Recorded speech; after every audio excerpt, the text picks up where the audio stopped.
वो प्रयोजन तभी सिद्ध होंगे जब आप व्याकरण पढ़ पाओगे। आप लौकिक को जानते हो, वैदिक शब्दों को जानते हो, उससे आप व्याकरण जान, उससे आपके प्रयोजन सिद्ध नहीं होंगे। जो भी हमने प्रयोजन बताए ये तो तभी सिद्ध हो पाएंगे जब आप क्या करोगे, व्याकरण पढ़ेंगे, व्याकरण पढ़ोगे। ठीक है ना। इसलिए आचार्य ने क्या किया, शास्त्र आरंभ किया और प्रयोजन पहले बताया।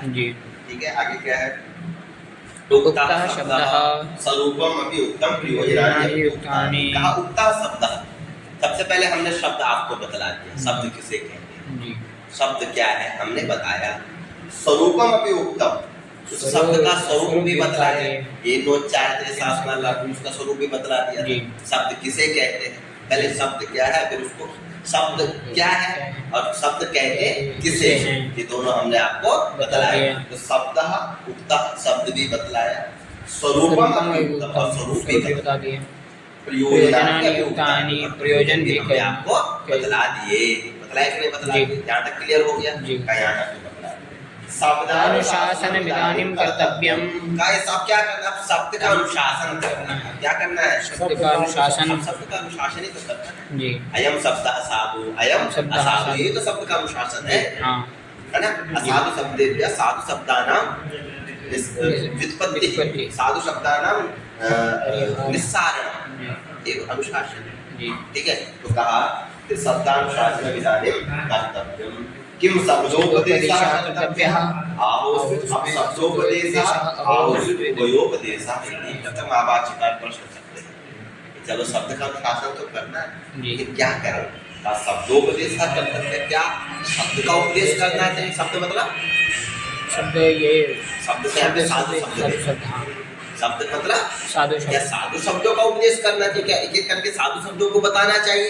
शब्दोपदेशः कर्तव्य, किम अपशब्दोपदेशः कर्तव्य, क्या हमें अपशब्दों को बता देना चाहिए, उससे साधु शब्दों का ज्ञान हो जाएगा। कुछ एक चीज तो बतानी पड़ेगी ना, या तो साधु शब्दों को उपदेश कर दिया जाए, उनको बतला दिया जाए, या तो असाधु शब्दों को बतला दिया जाए। बस समझे, किम शब्दोपदेशः कर्तव्य, क्या शब्दों का उपदेश करना चाहिए। किम आहोस्वित् वा अपशब्दोपदेशः, या किसका करना चाहिए, अपशब्दों का उपदेश, असाधु शब्दों का उपदेश करना चाहिए। आहोस्वित् उभयोपदेशः इति, या तो फिर दोनों का ही कर देना चाहिए, कुछ तो करना ही होगा।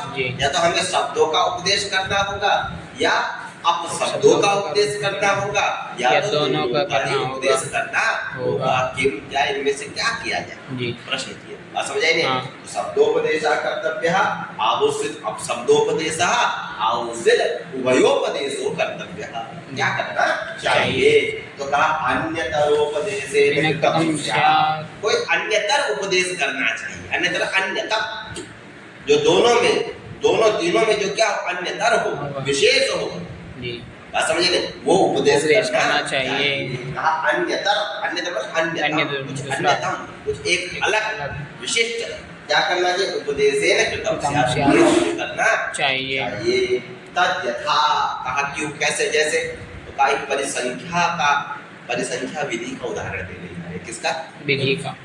जब हम मीमांसा पढ़ेंगे तो हम कई विधि है, नियम विधि है, परिसंख्या विधि है, ठीक है ना। तो जब हम इसीलिए जो वेदों को पढ़ना है, तो वेदों के अर्थ को अनर्थ नहीं करना चाहते हो तो हमें इसलिए मीमांसा शास्त्र पढ़ना चाहिए, क्योंकि वहीं पे आपको क्लियर हो पाएगा कि वास्तव में वेद कहना क्या चाहता है, वेद कहना क्या चाहता है। क्योंकि आजकल क्या हो रहा है कि हमने देखा कि हिंसा का वो हो रहा है, वेदों में मिलता है, हम कह रहे हैं भाई वेदों में लिखा गया है कि क्या मारना है, खटाखट करना है, यज्ञ में देखा गया है जी।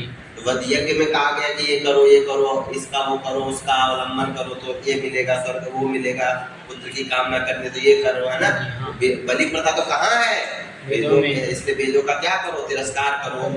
आजकल यही हो रहा है, जो नास्तिक है, जो प्रोपेगेंडा जो चला रहे हैं वेदों के प्रति, वो यही तो चला रहे हैं, हमारे वेदों को किसी भी तरह क्या किया जाए, तिरस्कार किया जाए। तो अब वो वेदों के अर्थ को तो समझ नहीं रहे हैं, वो क्यों लिखा है वहाँ पर, उसमें क्या मीमांसा है जी, बात समझ रही कि नहीं है, उसमें कौन सी विधि है वो समझ नहीं रहे हैं। तो क्या कर रहे हैं, उस शब्द के अविधेय अर्थ को लेकर के वो क्या कर रहे हैं, अर्थ कर रहे हैं, लेकिन उसका अर्थ क्या है आप बताएंगे। जैसे कहा कि भक्ष्य नियमेन अभक्ष्य प्रतिषेधो गम्यते, क्या होता है, हम कहते हैं ये खाओ, हम कहते हैं ये खाओ, ये खाओ। इससे क्या होता है, अभक्ष का प्रतिषेध हो जाता है। जी। मान के चलो यहाँ पे 10 चीजें रखी, क्या रखी है? 10 चीजें। मैंने तुम्हें क्या कहा, आशुतोष तुम ये खाओ, तुम्हारे दिमाग में क्या हो गया, ये नहीं खाओ। जी। हुआ कि नहीं हुआ? हाँ। तो भक्ष्य नियमेन, भक्ष्य का जब मैंने नियम बनाया कि ये खाओ, तो अभक्ष्य का क्या हो गया, प्रतिषेध हो गया। हुआ कि नहीं? बात समझे? इसी को क्या कहते हैं, परिसंख्यान। जैसे पहले क्या होता था, पहले अन्न इत्यादि तो था नहीं, पहले जब पूरा काल है तो लोग मांस इस पे ज्यादा निर्भर थे, क्योंकि सरल था, किसी को मारा खा ले, क्योंकि बुभुक्षा जो अभी आगे आएगा, ठीक है ना, क्योंकि हमारी जो बुभुक्षा है उसको शांत करने के लिए कुछ ना कुछ तो चाहिए, और बुभुक्षा इन चीजों में आदमी कुछ नहीं देखता, धर्म कुछ नहीं देखता, क्योंकि भूख सबसे पहले है ना, पेट सबसे पहले, क्यों क्या समझा नहीं है? तो कुछ 6 चीजें बताई गई है जहाँ पे नियम अनियम नहीं देखता है, ठीक है ना। तो कहा कि भैया जब ऐसा होने लगा पूरा काल में, भाई कौन खेती करे, कैसे खेती करे, पता ही नहीं था जी। आखिर में करना भी तो कष्ट था, किसी पे नहीं है, तो सरल एक उपाय माना, किसी भी जंगली जानवर को मान करके क्या करने लगे, खाने लगे। तो देखा गया, ऋषियों ने देखा कि भैया ऐसे करके तो क्या होगा, सब जीव खत्म। बात समझा रही कि नहीं है? फिर मानव ने क्या किया, तो उन्होंने क्या किया कि सबकी बलि ना हो जाए, सब ऐसे में तो सब जा रहे हैं, लेकिन नियम बनाया। क्या बनाया? नियम। भाई इसमें, इस कार्य में आप क्या करो, इसकी बलि दो। समझे? तो क्या हुआ, जो अन्य थे वो बच गए ना जी। जो आप हर जगह क्या कर रहे थे, 10-10 ला रहे थे, दबा दब खा रहे थे, कोई उत्सव हुआ नहीं, वहाँ 5 लाए, 6 लाए, 10 लाए और खा लिए, है ना, भगवान के नाम पे खा लिए। तो नियम बनाया, क्या किया, भैया इसमें इसकी भी बलि हो। समझ आए? तो इससे क्या हुआ, नियम बनाने से क्या हुआ, अन्य प्रतिषेध आ जाता है, दूसरों का प्रतिषेध हो गया, प्रतिषेध हो गया। तो कम से कम जहाँ 10 मर रहे थे, वहाँ क्या हो गया, एक ही मर रहा है। मुझे बताओ, हमारे वेदों का तात्पर्य रक्षण करने में है या भक्षण करने में? रक्षण करने में। ये कौन समझेगा? कोई समझेगा? नहीं समझेगा। तो वहाँ तो ये नहीं ये खाओ, अब हाँ एक खाओ बोल दिया, क्यों कहा है वो नहीं पता, यही परिसंख्या। बात समझे ना? तो भक्ष्य नियम के मौत अभक्ष्य प्रतिषेध होती। भक्ष्य नियम से क्या होता है, अभक्ष्य का प्रतिषेध हो जाता है। नियम क्या, जब अति वो होने लगी तो कहा पंच नखा भक्षाः, 5 जिसके नख है उसको खाओ। क्या किया? 5 जिनके नख खा रहे थे सबको, जो ही मिल रहा था उसको दबा के खा लिया। बात समझे? तो नियम बनाया वेद का, एक नियम बना दिया हमारे घरों में, क्या कि पंच नखा, जिसके कितने नख है? 5 नख है, ते एव भक्षाः, उन्हीं को खाना चाहिए। तो मनुष्य होगा गुरुजी, मनुष्य क्यों होगा भाई, और भक्ष्य किसी के नहीं होते 5 नख हो सकते हैं गुरुजी, खाते हैं गुरुजी, देखिए पंडित जी खाते हैं। बात समझ रहे? ऐसा नहीं है, ठीक है ना। पंच में जानवरों को भी तो होता है, 5 जानवरों के 10 है क्या, 5 ही तो उंगलियां होती है। कौन है जिसकी 1-2, किसी की 1-2 भी होती है, लेकिन जिसकी 5 होती है, जिसकी क्या होती है, 5 नख होते हैं। जैसे मान लो गुर्दा हो, उसका रहता होगा 5। बात समझ आ रही कि नहीं? और भी कुछ होगा, तो कहा पंच नखा भक्षाः, जिसके कितने नख है? 5, उसी को खाओ। तो क्या हुआ, तो कहा इत्युक्ते गम्यते एतत् अतो अन्ये अभक्षाः। इसको कहने से जब ये नियम बना दिया तो कितने कहने थे कि अतो अन्ये अभक्षाः, जो उससे इतर है उनको नहीं खाना, उनको नहीं खाना। 6 नख वाले हैं, 7 नख वाले हैं, 2 नख वाले हैं, 3 नख वाले, उनको नहीं खाना। लेकिन पहले मानव ये देखता था, पहले तो मानव 2 भक्ष्य पेट भरना है ना। बात समझे? लेकिन नियम से क्या हुआ कि औरों का रक्षण हुआ, जो अन्य थे उनका क्या हो गया, रक्षण हो गया। अरे मारा, लेकिन एक ही मारा ना, 10 तो बच गए। अभी साल 2 साल 5 साल से वो क्या करता था, वो भी खाता ही होगा, पता है, ठीक है ना। तो पता है वो छोड़िए, प्रथाओं के बीच में नहीं, ठीक है ना। तो ये नियम बता रहे हैं, वेदों का जो नियम है, इसका तात्पर्य क्या है, इसमें तात्पर्य क्या है, ये हमें समझना है। बात समझ आई? वही कहा अतो अन्ये अभक्षा इति। फिर कहा अभक्ष्य प्रतिषेधेन भक्ष्य नियम। ऐसा भी होता है कि अभक्ष्य का प्रतिषेध किया जाता है, उससे भक्ष्य का नियम हो जाता है। क्या अभक्ष्य का प्रतिषेध करने से भक्ष्य का, जैसे मैंने बोला यहाँ पे 10 चीजें हैं, मैंने बोला ये मत खाओ, क्या बोला, ये मत खाओ, इससे क्या हुआ, ये सब खा जाओ, ये सब खा जाओ जी। तो अभक्ष्य के प्रतिषेध करने से भक्ष्य का क्या हो जाता है, नियम भी ऐसा भी होता है जी। जैसे उदाहरण दिया, अभक्षो ग्राम्य सूकरः, क्या बोला, अभक्ष्यो ग्राम शुकरः, गांव के सुअर को मत खाओ, सुअर भी खाते रहे होंगे लोग, जी बात समझ आ रही नहीं है, हाँ। तो क्या हुआ साला गांव और चाहे वो जंगल का वो सब खा गए, जी कुछ बच ही नहीं रहा है, बात समझ आ रही नहीं आ रही, तो जीव हत्या हो रही है, जीव जिसको बचाना था, जीव का जिसको संरक्षण करना है हमारी प्रकृति को देखना, वो क्या और नष्ट हो रही थी, जी। तो नियम बनाया, अब अक्षो ग्राम्य सूकर, गांव के सूकर को मत मत खाओ, खाओ। तो क्या हुआ, जंगल का खाओ, जी इससे ये अर्थ नहीं है कि खाओ, इससे ये अर्थ है कि भैया गांव का बच गया ना, जी जी। गांव का क्या हो गया, रक्षण हो गया, उसका नियम हो गया, उसको क्या कर दिया आपने, संरक्षित कर दिया। निवृत्ति में, प्रवृत्ति में यहाँ पे आश्रय, निवृत्ति में आश्रय, जी क्या जी। प्रवृत्ति में उनका तात्पर्य नहीं है, जी। किसमें तात्पर्य है, यहाँ निवृत्ति में तात्पर्य है, बात समझ आ रही है, आपकी प्रवृत्ति कराना इसका तात्पर्य नहीं है कि आप खाओ, ये प्रवृत्ति कराना तात्पर्य नहीं है, क्या कराना तात्पर्य, निवृत्ति कराना तात्पर्य, बात समझ आ रही कि नहीं है, लेकिन हम सब थोड़ी ना रहे हैं, हम तो क्या सोचे, अब अक्षो ग्राम सूकर, मतलब गुरु जी कह रहे हैं जंगल का खाओ, अरे खाओ चलो दौड़ो, कम से कम भैया तुम खाते तो गांव का मत खाओ, पहले तो दोनों मत खाओ, जी क्या, पहले तो दोनों मत खाओ, लेकिन कम से कम गांव का मत खाओ, नियम बना दिया, ठीक है, धीरे धीरे जंगल के लिए भी कोई नियम बनाएंगे, लेकिन एकदम अगर तुम्हें दोनों बंद कर दिए जाएंगे तो पागल हो जाओगे, वेद भी जानता है, दारू पीता है रात दिन 2-2 पैक 10 पैक 2 बोतल, और उसको एकदम बोल नहीं, पगला आ जाएगा, पगलाएगा नहीं पगलाएगा, वो पागल क्या, वो पागल डिप्रेशन, खाना पीना सब छोड़ के मर जाएगा, पक्का मरेगा, क्या समझा नहीं, तो दवाई दी जाती है, दवाई एकदम हाई डोज दे दिया जाता है क्या, बुखार चढ़ा तो इसको बिल्कुल पैरासीटामोल 5 दे दो, साला सही हो जाएगा, बस नहीं, पहले क्या देता हल्का, पहले तो दिया ही नहीं जाता है, पहले तो क्या कहते, चलो भाई पट्टी पुट्टी लगाओ, कैसे भी दे रहे हो, है नहीं हुआ फिर तब थोड़ा सा मलासी करो, फिर नहीं हुआ चल रहे आपकी छोटी आधा कप तक पैरासीटामोल खा ले, नहीं फिर क्यों, क्योंकि उसका शरीर क्या होगा, उसमें अडॉप्ट करेगा, समझ रही, उसमें क्या होगा, वह मिलेगा, तब जाकर के उसके साथ क्या होगा, उसका कनेक्शन होता है, तो हमारे वेद इतने मूर्ख नहीं थे ना, वो सीधा निषेध कर देंगे, तो ये जो हमारे जो प्रतिद्वंदी है, जो हमारे कम्युनिस्ट लोग, ये क्या देखना चाहते हैं, निषेध, तो निषेध कैसे बोल देंगे भैया, बात समझे, कोई भी नियम किया जाता है धीरे धीरे किया जाता है, एकदम अगर आप उसको बांध दोगे वो क्या हो जाएगा, खत्म हो जाएगा, वो ही नहीं पाएगा, वो होना नहीं, उस काम में नहीं होना निश्चित है,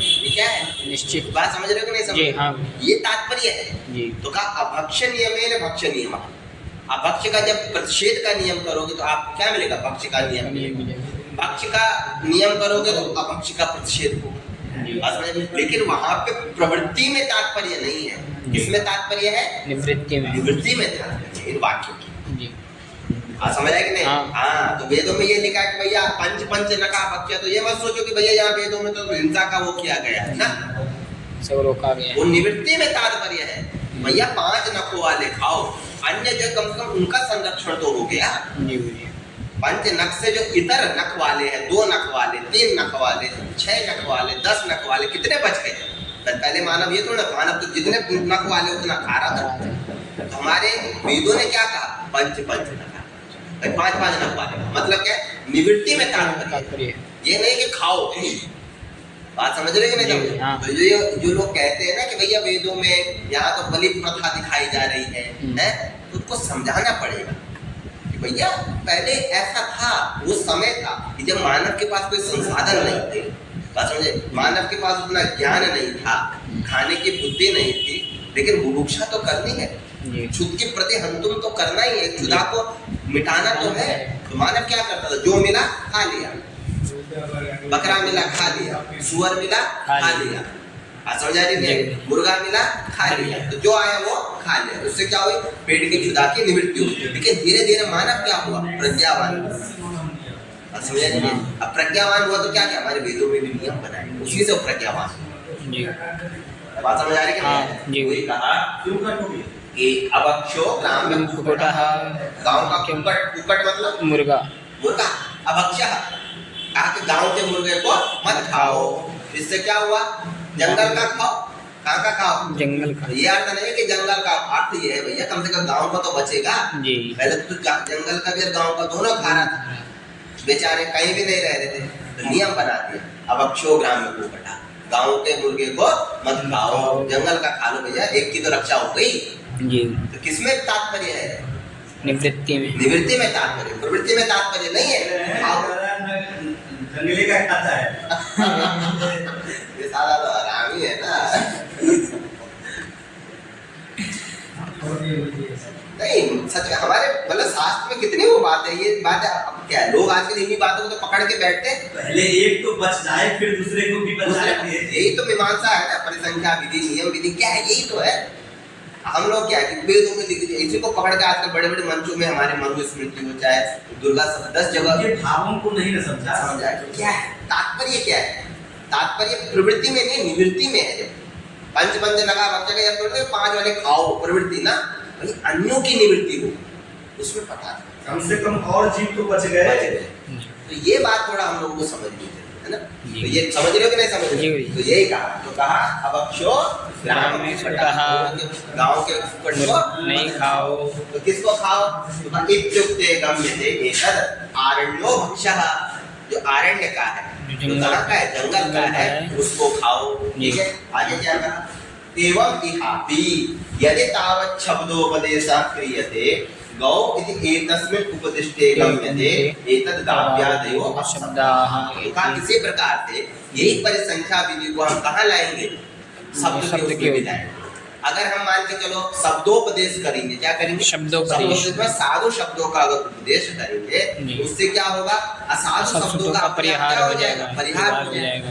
एते साधु शब्दाः, तो क्या हो गया? इनसे इतर जो है वो क्या है? असाधु हैं। समझ रहे हैं? तो इस नियम से साधु शब्द नियम है ना, असाधु शब्द प्रतिषेध हो गया। साधु शब्द के नियम से क्या हो गया? असाधु शब्दों की प्रतिषेध हो गया।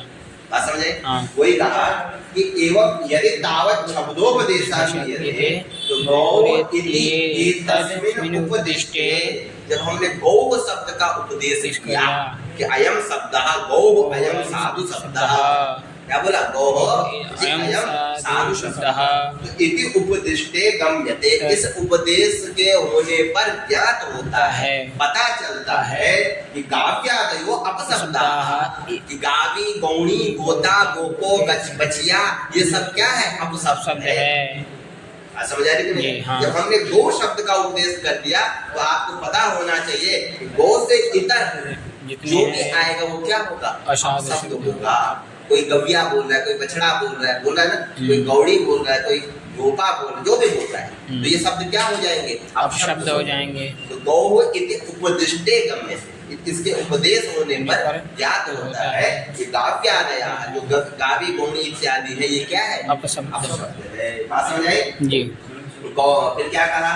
अथ अपि अपशब्देशो क्रियेत, ताकि हम क्यों, चलो ठीक है भाई, पहले तो ये था ना कि भक्ष नियमेन अभक्ष प्रतिषेधो भवति, और दूसरा नियम ये भी तो था कि अभक्ष प्रतिषेधेन भक्ष नियमो भवति। तो हम यहाँ पे उल्टा कर लेते हैं, हम यहाँ पे कहते हैं कि अब शब्दों का ही उपदेश कर लेते हैं। किनका कर लेते हैं? शब्दों का।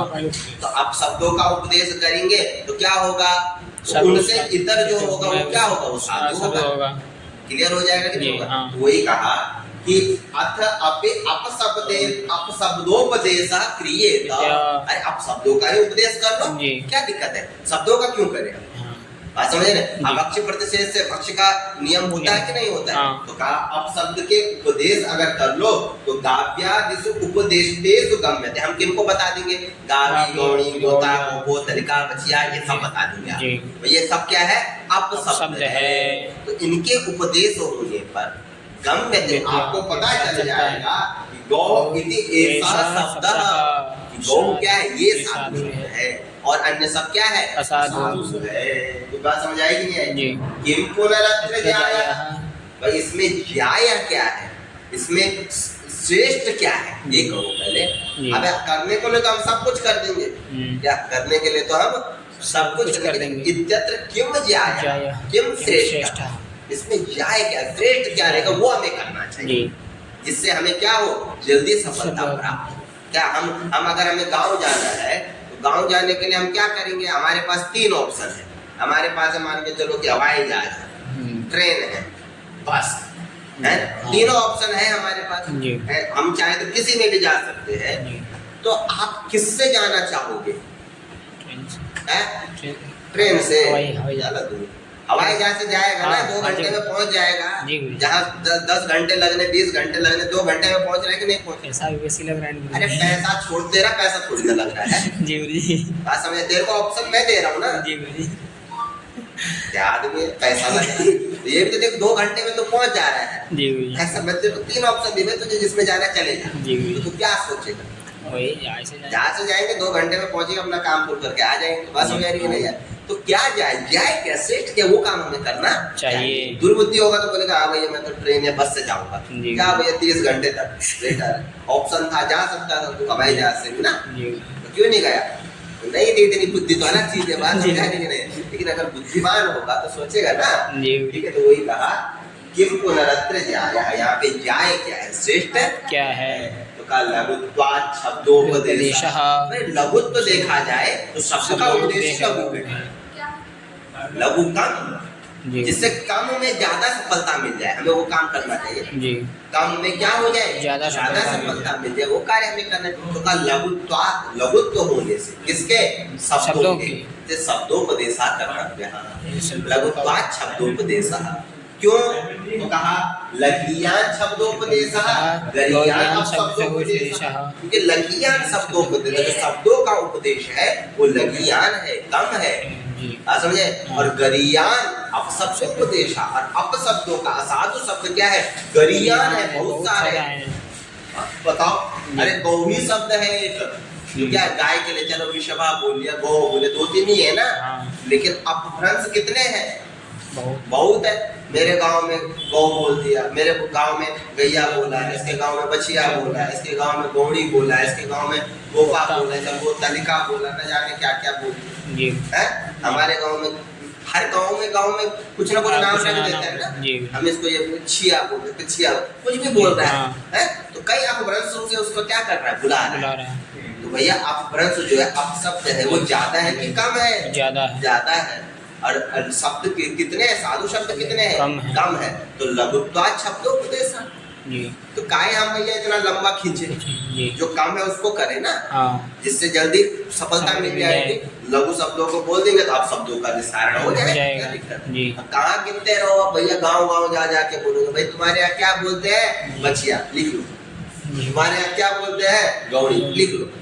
अब भाष्यकार के दौड़ते चलेंगे सारे गांव में, जिंदगी ऐसे गुजर गई, गांव भी खत्म नहीं होगा। बात समझे? उतने में 100-200 नाम मिल गए, किताब ग्रंथ हो गया पूरा। क्या बात समझ आएगी नहीं? वही कहा गरियान अपशब्दोपदेशः, एक शब्दस्य बहवो अपभ्रंशाः। क्योंकि एक शब्द के क्या है, बहुत से अपभ्रंश है। एक शब्द के बहुत अपभ्रंश मिल जाएंगे, बहुत से शब्द उनके शब्द मिल जाएंगे, लेकिन अपभ्रंश। तो कहा तद यथा, जैसे गौ इत्यस्य शब्दस्य गावी, गौड़ी, गोता, गोपोतलिका इत्येवं आदयो अपभ्रंशाः। कहा जैसे गौ, इस शब्द का, गौ ये शब्द है, साधु शब्द है, लेकिन इसी के कितने अपभ्रंश हो गए? कोई क्या बोला, गावी, कोई गौड़ी, कोई गोपा, कोई गोपतलिका, कोई कुछ और, कोई कुछ और। ये तो 5-10 नाम भाष्यकार को मिल गए। तो देख लिए उनके गाँव में बोलते होंगे इतना, तो बात समझ रहे हैं? लिख दी। आगे क्या बोला, इष्टावाख्यानं खल्वपि भवति। तो हमें तो इष्ट जो होगा, जो हमारे लिए इष्ट होगा, जो हमारे लिए सरल होगा, जो हमारे लिए क्या होगा, सरल होगा, उसका हमें क्या करना चाहिए, अनुवाख्यान करना चाहिए, उसको हमें बतलाना चाहिए। जो अनिष्ट है उसको क्यों बतलाए, नहीं, जो इष्ट है उसको बतलाना चाहिए। इष्टानुवाख्यानं खल्वपि भवति। बात समझ आएगी नहीं? अतः एतस्मिन् शब्दोपदेशे सति किं शब्दानां प्रतिपत्तौ प्रतिपादकर्तव्यः बहु अस्वास्थ्यमणदे। फिर महाभाष्यकार कहते हैं, अब तक महाभाष्यकार के बहुत से मुंह है, शेषनाग है, बात समझे? तब तक दूसरा मुंह प्रश्न करता है, कहता है कि अतः एतस्मिन् शब्दोपदेशे, का चलो हम शब्दों का उपदेश ही करेंगे। क्या करेंगे, शब्दों का उपदेश। तो शब्दोपदेशे सति किम, क्या शब्द के उपदेश में शब्दानां प्रतिपत्तो, शब्दों के निश्चय के लिए, प्रतिपत्ति नाम निश्चय, निश्चयार्थम, शब्दों की प्रतिपत्ति के लिए प्रतिपद पाठ कर्तव्य। क्या हमें एक एक शब्द का पाठ करना चाहिए? अबे अब हमें सब अब शब्दों का उपदेश करना है, हमें बताना पड़ेगा गैया को क्या बोलते हैं, गौ, पुरुष को क्या बोलते हैं, पुरुषः, है ना, हाथी को क्या बोलते हैं, अस्थि, समझा रही कि नहीं, चिड़िया को क्या बोलते हैं, शकुनी। तो हर किसी का नाम हमें बतलाना पड़ेगा कि नहीं बतलाना पड़ेगा? और इस संसार में तो न जाने कितने पदार्थ हैं, सबका हमें नाम रखना पड़ेगा ना साधु। बात समझ आया कि नहीं है? वही कह रहे हैं क्या भैया कि शब्दानां प्रतिपत्तो, शब्द की निश्चितता के लिए क्या करना पड़ेगा, प्रतिपद पाठ कर्तव्य। क्या हमें प्रतिपद पाठ करना, एक एक का पाठ करना चाहिए। जैसे गौ, अश्वः, शकुनि, अस्ति, शकुनि, मृगः, ब्राह्मणः इत्यादयः शब्दाः पठितव्याः। क्या इस प्रकार से हमें शब्दों को पढ़ना पड़ेगा? महाराज तो कितने कोष निकलेंगे न जाने, तब भी काम होने वाला होगा क्या? बताओ, इस संसार में तो इतने पदार्थ दिख रहे हैं हमें, इन प्रत्येक पदार्थ का नाम आप भूल पाओगे कभी? नहीं। अरे आप इस कॉलेज में इतने पदार्थ है, उनका नाम बोलते बोलते जिंदगी गुजर जाएगी, हो गया फिर बात समझा रहे? व्याकरण खत्म, और व्याकरण पड़ेगा भैया। 10 शब्द भी जान नहीं पाएगा, जीवन हो गया भैया। क्या हो बात समझ? आगे बताएंगे, अभी वो भी बताएंगे, ठीक है ना? तो वही कहा नेत्या, कहा ऐसा नहीं कहना चाहिए, ऐसा नहीं कहना, ऐसा नहीं कहना चाहिए। कहा भाष्यकार का दूसरा मुंह आया, ठीक है, शेषनाग जी का, और कहना इत्यार ऐसा मत कहिए महाराज, तो बड़ा दुष्कर हो जाएगा। कैसा हो जाएगा? दुष्कर हो जाएगा। कहा अनभ्युपायः, ये अभ्युपाय नहीं है, अनभ्युपाय है, ये उपाय सही नहीं है, अनभ्युपायः।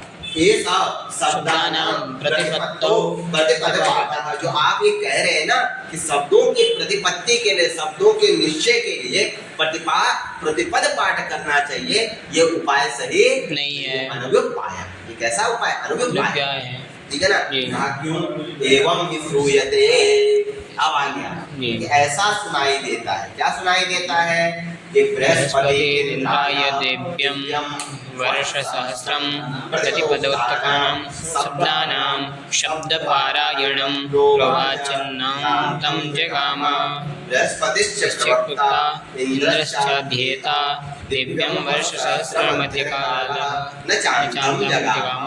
कहा भैया, आप अगर ऐसा कहेंगे कि प्रतिपद पाठ करना चाहिए, तो बृहस्पति इंद्राय, बृहस्पति कौन थे? बृहस्पति इंद्र, क्या गुरु? बृहस्पति कौन थे? देवताओं के गुरु थे। बृहस्पति कौन थे? देवताओं के गुरु। और इंद्र कौन था? देवताओं के राजा है। दोनों बैठ गए, इंद्र जी गए और कहा महाराज शब्द बताइए, व्याकरण पढ़ाइए, है? तो कहा बृहस्पति इंद्राय, जो बृहस्पति जो देवताओं के गुरु, ऐसे वैसे गुरु नहीं हमारी तरह, तो कुछ नहीं जानते, ऐसे गुरु बिल्कुल टॉप के गुरु, बात समझ, देवताओं के गुरु है वो गुरु। और राजा भी ऐसा नहीं है ना, अधिकारी भी आप लोगों जैसा नहीं जो 100 दिन में एक दिन आएगा, अधिकारी भी राजा पद जिसको प्राप्त, समझ, ऐसा राजा वो इंद्र था, पढ़ने वाला, ठीक है ना, बुद्धिमान, ठीक है। तो कहा बृहस्पति इंद्राय, वो बृहस्पति इंद्र को दिव्यम वर्ष सहस्त्रम, कहा दिव्यम वर्ष सहस्त्रम। न जाने भी आप पढ़ोगे ना, हमारा तो क्या बोलते, कितने साल न जाने गुजर जाएंगे, तब जाके बन देवताओं का कुछ समय या एक दिन या एक पहर होता है जी। देवताओं का, किसका? देवताओं। ऐसे ब्रह्मा जी के भी एक पता नहीं वो होता है, एक कुछ पहर, क्या बोले, एक सेकंड उनका होता है जब हमारे साल गुजर जाते हैं, समझे, कई साल दिन के है। तो कहा वर्ष नहीं पढ़ा है, कितना पढ़ा है? दिव्य वर्ष सहस्त्र पढ़ा है। अब दिव्य वर्ष सहस्त्र कितने? वो भी देवताओं के, वो भी किनके? देवताओं, हमारे नहीं, किनके? देवताओं। तो दिव्यम वर्ष सहस्त्रम प्रतिपदोक्तान, प्रतिपद एक एक पद का, शब्दानां शब्द पारायणम प्रोवाच, शब्दों का क्या क्या? शब्द पारायण, एक एक शब्द को बतलाया। अरे अयम पुरुषः, अयम गौः, अयम शकुनिः, बात समझ रहे, अयम हस्ती, एक एक पद को बता रहे हैं बृहस्पति और इंद्र सुन रहे हैं। बिल्कुल इंद्र जैसा अध्ययता है, तुम्हारे जैसा नहीं 15 मिनट हुए नहीं नींद आने लग गई, गुरु जी बस सब थक गए, सर दर्द हो गया, चलते है नहीं। इंद्र जैसे थे अध्ययता, राजा है भैया, ऐश्वर्य जितना चाहे उतना सुन सकता, ठीक है ना। तो सुन रहे हैं बृहस्पति बोल रहे हैं, शब्द पारायणम प्रोवाचा, शब्द का क्या किया, पारायण करके बतलाया। नान्तम जगामा, लेकिन अंतम न जगामा, लेकिन वो फिर भी अंत को प्राप्त नहीं हुए। लगाओ भैया, तब भी उनको अंत नहीं मिला। कहाँ पे अब खत्म कर दे शास्त्र, ऐसा अंत नहीं मिला। अंतम जगामा, ना अंतम गतवा, अंत को नहीं गए, प्राप्त नहीं हुए। बात समझाइए। तो कहा बृहस्पतिश्च प्रवक्ता, प्रवक्ता राहुल जी जैसा नहीं, राहुल जी तो बहुत बड़े बड़े प्रवक्ता भी नहीं, कैसे प्रवक्ता थे, बृहस्पति जैसे प्रवक्ता, बृहस्पति जैसे पढ़ाने वाले। सोचिए बृहस्पति कैसा पढ़ाते होंगे, बात समझ आ रही कि नहीं आ रही। और पढ़ने वाले कौन, इंद्रश्च अध्येता, और पढ़ने वाले थे आशुतोष और ये नहीं, कैसे थे, इंद्र थे। कौन थे, इंद्र, राजा थे भैया। राजा का अलग स्वयं, अलग बुद्धि, अलग दिव्यता, वो पढ़ रहे हैं, जो कि एक ही बार में बस पढ़ो आगे गुरु जी हो गया, हमें समझ आ गया, कोई इतना कैसा नहीं था, ठीक है ना।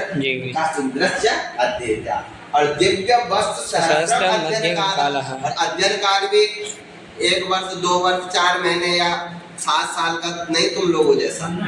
दिव्य वर्ष सहस्र, दिव्य वर्ष क्या था, वो भी देवताओं का दिव्य वर्ष, उसका अध्ययन काल था। बात समझे नहीं, अध्ययन काल। फिर न चांतम जगामा, तब भी वो अंत को प्राप्त नहीं हुए, तब भी पता नहीं चला कि भैया अब शब्द कहाँ पे खत्म करें, अब कहाँ पे रुक जाए। बृहस्पति बोले अब कहाँ रुके, इंद्र भी समझ नहीं पाए कि अब रुक जाए। तो फिर कहा न किम पुनरअद्यत्वे, महाभाष्यकार कह, अरे तो क्या पुनरअद्यत्वे, फिर आज की बात तो क्या करें महाराज, अब हम आज की बात तो क्या करें। ये महाभाष्य कह रहे हैं, कौन कह रहे हैं, महाभाष्य। उस समय जबकि महाभाष्य के समय तो फिर भी कुछ बचा रहा होगा, अगर हम कहेंगे तो क्या कहेंगे, किमपि न पुनरअद्यत्वे, ये कहना पड़ेगा। हम अगर आज शास्त्र लिखते हैं, हम इस वाक्य को ऐसा कहेंगे, हमें तो क्या कहना पड़ेगा, न किमपि पुनरअद्यत्वे। आज के समय में तो कुछ भी नहीं हो सकता है, क्या नहीं कुछ हो रहा है, कुछ नहीं हो रहा है, ये तो सब खेल हो रहा है। बात समझा रहे कि नहीं यार। महाभाष्य कह रहे क्यों पुनरअद्यत्वे, उस समय की बात कर रहे हैं कि उस समय कह रहे कि आज क्या, फिर आज क्या करेगा आदमी, क्यों क्या करेगा उस समय। तो कहा यह सर्वथा चिरम जीवति वर्षशतम जीवति, अरे कोई पुरुष तो पड़ेगा, वो अगर जिएगा तो कितना जिएगा, 100 वर्ष जिएगा, ये भी ज्यादा बोल दिया। उस समय की बोल रहे हैं, और आज तक तो 60 वर्ष से जिएगा, उस समय कितना जिएगा भैया, 100 वर्ष जिएगा। आज भी 100 वर्ष है मनुष्य की आयु, लेकिन 100 वर्ष कोई जीता है नहीं। 60 के बाद तो बोलते हैं बोनस, अब क्या है बोनस, 60 के बाद बोनस शुरू हो जाता है ना, ये आपका बोनस जी है। अच्छा, लेकिन उस समय महाभाष्यकार कहते थे कि वर्ष शतम जीवन, कितने वर्ष जिएगा, 100 वर्ष जिएगा। तो कहा चतुर्विश्च प्रकारेर विद्योपयुक्ता भवति, और उसमें भी 4 प्रकार से विद्या उपयुक्त होती है, 4 प्रकार से विद्या प्राप्त होती है। कितने प्रकार से, 4 प्रकार से। बात समझे कि नहीं। कोई मानव अगर जीता है 100 वर्ष, तो उस 100 वर्ष में भी ये नहीं है कि वो बस शुरू हुआ पैदा और वहां से पढ़ना शुरू करेगा, लास्ट तक पढ़ता रहेगा ना, वो 4 प्रकार से विद्या को प्राप्त करेगा। कितने प्रकार से, 4 प्रकार। क्या क्या है वो विद्या के, वो बोल रहे हैं आगम कालेन, स्वाध्याय कालेन, प्रवचन कालेन, व्यवहार कालेन की, ये 4 काल है महाराज, इसी से विद्या प्राप्त होती है। सबसे पहला क्या है, आगम काल। आगम काल क्या है, जब आप गुरु जी के पास आए हो, गुरु जी से विद्या सुन रहे हो, तो ये आपका कौन सा काल चल रहा है, ये आगम काल चल रहा है। और समझ आएंगे, जब गुरुकुलों में जाके, विद्यालयों में जाके हम क्या करते हैं, विद्या ग्रहण करते हैं, तो हमारा आगम काल, ठीक है, आगम काल ने विद्या प्राप्त होती है, आगम काल से विद्या की प्राप्ति होती है। दूसरा क्या है, मध्य स्वाध्याय। स्वाध्याय क्या है, स्वाध्याय काल। दूसरा क्या, गुरु जी ने पढ़ाया और कमरे में जाके सो गए, यही स्वाध्याय काल है। आज है ना, जब फोन पे लग गए, जी स्वाध्याय काल हो बात समझ नहीं। स्वाध्याय मतलब जा करके देखना है गुरु जी क्या पढ़ाए हैं, जी चर्चा करनी है आपस में। जी क्या आशुतोष बताओ क्या है, नहीं आशुतोष आज कौन सा मैसेज कौन सा मैच, ये नहीं। आजकल तो ये वो भी महापाची की बात समय की बात है, आजकल तो यही होता है जी फोन में क्या चल रहा है, हाँ समझ आ रही कि नहीं। उसका मैसेज वाला गेम चलेगा, जी। ठीक है ना। गुरु जी पढ़े बहुत पढ़ लिया, आज तो आगम काल से सब आ गया, ठीक है। जी। स्वाध्याय क्या करना नहीं, पहले तो आगम काल, ठीक है। फिर दूसरा क्या है, स्वाध्याय काल, ठीक है। तीसरा क्या है, प्रवचन काल। प्रवचन काल। फिर क्या ये नहीं कि पढ़ करके रट करके सो गए, फिर उसका प्रवचन करो, दूसरे को उसको ज्ञान करो। है जो जिज्ञासु है, जो अधिजिज्ञासुमान है, उसको क्या करना है, ज्ञान देना है, ठीक है। समाज में जाकर के उसको ज्ञान देना है। आपको भी तो पढ़ाना है ना, आपका कर्तव्य है। आपने ज्ञान क्यों लिया, रखने के लिए, क्या करने के लिए, वितरित करने के लिए, ठीक है ना। तो हमें तीसरा क्या करना चाहिए, प्रवचन करना चाहिए, ठीक है। और चौथा क्या बोला, व्यवहार काले। और कुछ जो चीजें है समय के साथ साथ व्यवहार से हमें आ जाएगा, ठीक है ना। तो आजकल तो क्या ये चार क्या है, स्तंभ है, ये चार क्या है, स्तंभ है। तो विद्या जो उपयुक्त होती है, विद्या जो प्राप्त होती है, वो सब गुरु से प्राप्त हो जाएगी ऐसा नहीं है। नहीं, गुरु सिर्फ आपको 25% ही बताएगा महाराज। ज्ञान अगर 100% का ज्ञान है, तो 100% के ज्ञान में भी गुरु कति वदति, पंचविंशति, समझ रहे हैं। और 25% जो ज्ञान है वो कहाँ से मिलेगा, स्वाध्याय से। आपको स्वाध्याय करना होगा, तो कितना हो, 50%। फिर 25% कहाँ से आएगा, जब आप प्रवचन, जब आप उस ज्ञान को दूसरे को दोगे, तो कितना हुआ, 75। तब भी पूरा नहीं हुआ। लास्ट जो होगा व्यवहार, जितना पकोगे जीवन में आगे बढ़ते जाओगे, वो 25% अपने आप आ जाएगा। लेकिन आजकल क्या है, गुरुजी नहीं, गुरुजी की रिस्पॉन्सिबिलिटी है, पूरा गुरुजी समझाएंगे, गुरुजी अंदर डालेंगे हमारे, बस समझे। अरे गुरुजी 25 ही डाल पाएंगे महाराज, सारा शास्त्र गुरुजी पढ़ाएंगे जितना लगा है ना भैया। 25% क्या करना है, चर्चा करके उस ज्ञान को, 25% क्या प्रवचन करना है, 25% क्या समय के साथ प्राप्त। तो 100% तभी होगा। और हम क्या चाहते हैं, कॉलेज में जाते हैं 100% रिजल्ट चाहिए, क्या चाहिए, 100% के रिजल्ट के जिम्मेदार कौन, गुरुजी। गुरुजी 100% का रिजल्ट नहीं देंगे महाराज, ठीक है ना। कुछ आपको भी तो करना पड़ेगा, है। तो वही कहा, चतुर्विध प्रकार विद्योपयुक्ता होती, 4 प्रकार से क्या होती है, विद्या उपयुक्त होती है। फिर क्या बोला आगे, तत्र चागम काले नैवायुः परपयुक्तं स्यात्। तत्र च आगम काले रेव। लेकिन महाराज आज के समय में तो आगम काल में आयु क्या हो जाएगी, खत्म हो जाएगी, हो रही है ना। 50 साल के गुरु जी क्या कर रहे हैं, PhD कर रहे हैं, क्या कर रहे हैं, PhD।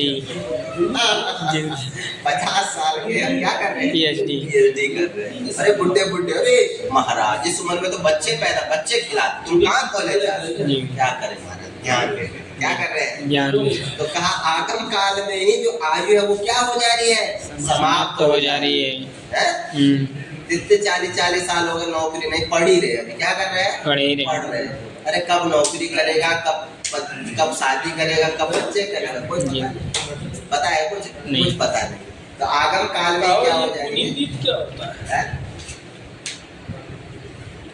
पुनीत ऊपर आए भैया लिखे तो पुनीत जी, सब लिख दिए पुनीत जी। कौन बोला गुरुजी, पुनीत